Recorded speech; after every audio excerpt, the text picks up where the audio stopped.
Assalamualaikum warahmatullahi wabarakatuh, dan selamat siang Sobat Farmasi semuanya. Baiklah, kali ini kita dari kelompok E6 dan E7 akan memaparkan materi terkait penyusunan formula obat dan perancangan pembuatan obat. Nah, sebelum kita masuk ke materi, ada satu kata pepatah mengatakan, tak kenal maka tak sayang. Nah, maka dari itu, kita kenalan dulu yuk. Pada penyusunan materi kali ini, kita terdiri dari dua kelompok. Yang mana kelompok pertama itu adalah kelompok E6. Di sana ada Herdu Noviani, Muhammad Al-Fahid Safi'i Renwair, dan Nadia Rahma. Dan untuk kelompok kedua yaitu kelompok E7 itu ada Prananda Hamida, saya sendiri Muhammad Asgar Zaki Al-Mubarok, dan Zahrotun Al-Faina. Pada materi kali ini kita memiliki 6 pembahasan. Yang mana pertama itu ada spesifikasi produk, yang selanjutnya ada kajian preformulasi, lalu ada rancangan formula, kemudian ada prosedur pembuatan sediaan, dan ada peralatan produksi yang akan kita gunakan. Nah, dan yang terakhir itu ada spesifikasi ruangan produksi. Lalu untuk spesifikasi produk yang kita buat kali ini, di mana kali ini kita akan membuat produk yaitu berupa tablet ranitidin dengan bentuk sediaan yaitu berupa tablet yang mengandung bahan aktif berupa ranitidin dengan kekuatan sediaan 150 mg. Lalu untuk kajian preformulasinya terdiri dari dua, yaitu ada kajian preformulasi untuk bahan aktifnya sendiri yaitu ranitidin, dan selanjutnya ada bahan tambahan. Ini adalah bahan aktif yang digunakan yaitu ranitidin, di mana berfungsi sebagai zat aktif yang dapat menurunkan sekresi asam lambung berlebih. Kajian farmakologi dari ranitidin ini yaitu mudah diserap dari saluran pencernaan, kemudian ranitidin cepat diserap pada injeksi intramuskular.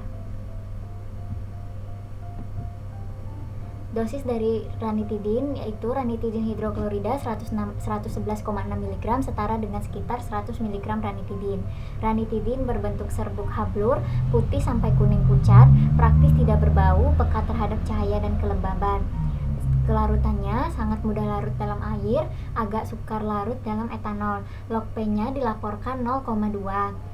Kemudian pH-nya 4,5 sampai 6. Stabilitasnya stabil, memiliki stabilitas yang rendah karena sifat ranitidin yang higroskopis. Ranitidin 0,0 mg per mili stabil selama setidaknya 48 jam pada suhu kamar di semua cairan infus yang diuji kecuali dextrosa 5% dengan injeksi Ringer laktat. Kemudian ranitidin ini memiliki titik leleh atau lebur yaitu kurang lebih 140 derajat Celcius disertai peruraian. Inkompatibel dengan furosemid dan natrium tiopental, disimpan dalam wadah tertutup baik dan tidak tembus cahaya. Kemudian ada bahan tambahan avisal pH atau mikrokristalin selulose, di mana fungsinya sebagai pengisi. Toksisitasnya ini, bahan ini relatif tidak beracun dan tidak mengiritasi. Kemudian pemberian bahannya yaitu murni sebagian terdepolimerisasi selulosa yang berbentuk sebagai kristal, putih, tidak berbau, tidak berasa, bubuk terdiri dari partikel berpori. Selanjutnya, kelarutannya itu sedikit larut dalam 5% bobot per volume, larutan natrium hidroksida, praktis tidak larut dalam air, asam encer, dan sebagian besar organik pelarut. pH-nya 6-8. Bahannya itu stabil meskipun higroskopis. Titik leleh atau leburnya 260-270 derajat Celcius. Inkompatibel dengan agen pengoksidasi kuat. Penyimpanannya, bahan harus disimpan dalam wadah tertutup baik, dalam tempat yang kering dan sejuk. Yang selanjutnya bahan tambahan magnesium stearat. Berfungsi sebagai lubrikan. Untuk toksisitasnya, magnesium stearat tidak beracun setelah pemberian oral. Namun, konsumsi dalam jumlah besar dapat menghasilkan efek pencahar atau iritasi mukosa. Untuk pemberian, serbuk halus putih, bau lemah khas, dan mudah melekat di kulit. Untuk data kelarutan, magnesium stearat praktis tidak larut dalam etanol 95%, ether dan air, sedikit larut dalam benzena hangat dan etanol hangat. Untuk stabilitasnya sendiri, magnesium stearat stabil dan harus disimpan dalam wadah tertutup, baik di tempat yang sejuk dan kering.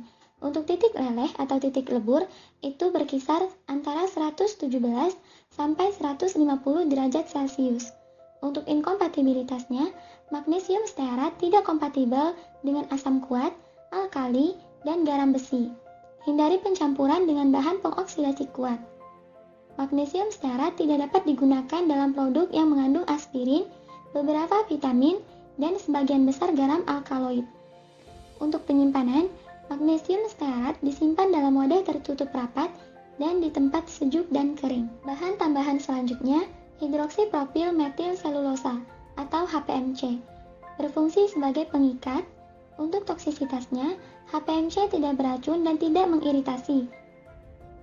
Untuk pemberian bahan, berwarna putih agak kekuningan, bubuk tidak berbau dan hambar.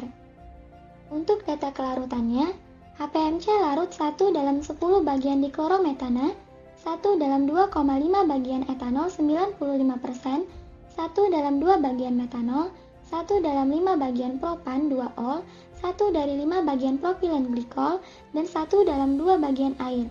Serta HPMC praktis tidak larut dalam hidrokarbon alifatik, hidrokarbon aromatik, karbon tetraklorida, sulingan minyak bumi, gliserin, dan minyak. Baik, selanjutnya ada pH-nya itu 5 sampai 8,5, kemudian stabilitasnya itu bahannya stabil, memiliki stabilitas optimal ketika pH dipertahankan pada 6 sampai 8. Kemudian titik leleh atau leburnya itu dekomposisi pada 290 derajat Celcius.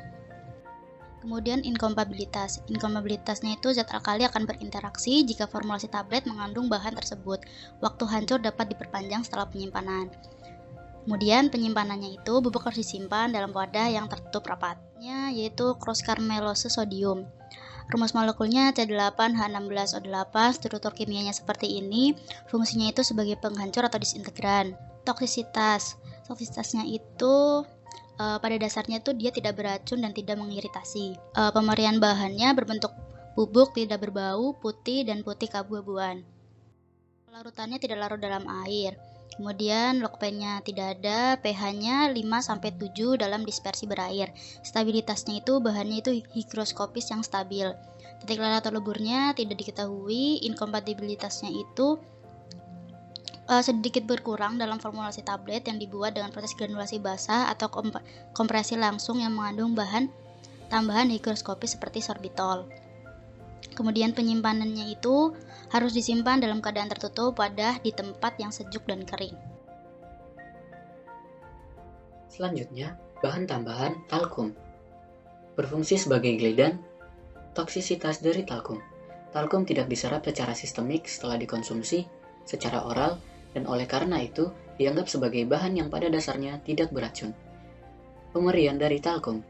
Serbuk hablur sangat halus, putih sampai putih keabu-abuan, tidak berbau, tidak teraba, bubuk kristal yang tidak beraturan, melekat dengan mudah ke kulit dan lembut untuk disentuh. Data kelarutan dari talkum, praktis tidak larut dalam pelarut asam, basa, organik, dan air. pH dari talkum 7-10. Stabilitas dari talkum stabil dengan pemanasan pada suhu 160 derajat Celcius selama tidak kurang 1 jam. Inkompatibilitas dari talkum tidak kompatibel dengan senyawa amonium kuartenar.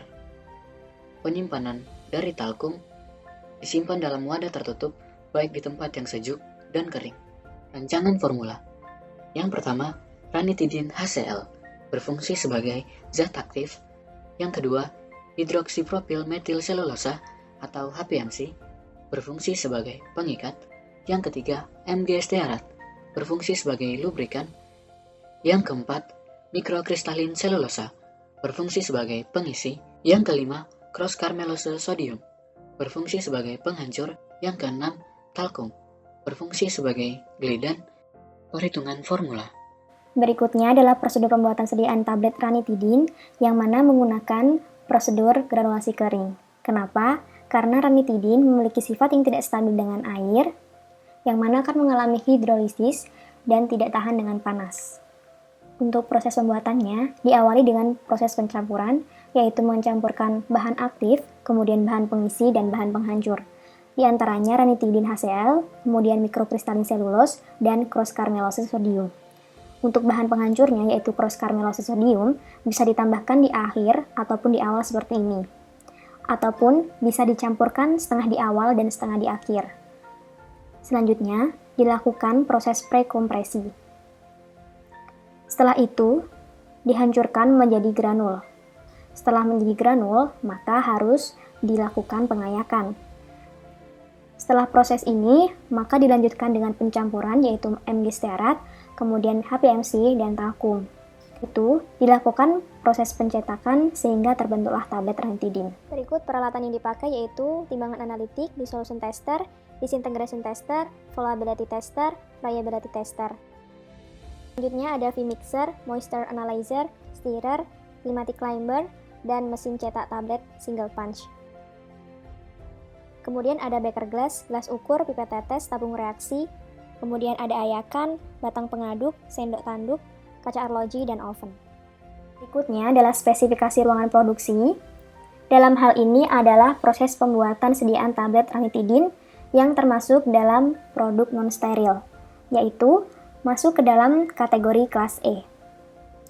Kelas E ini merupakan kelas kebersihan di mana persyaratan jumlah maksimum partikulat udara pada kondisi non-operasional adalah 3.520.000 partikel per meter kubik untuk partikel ukuran lebih dari 0,5 mikrometer dan 29.000 untuk partikel lebih dari 5 mikrometer.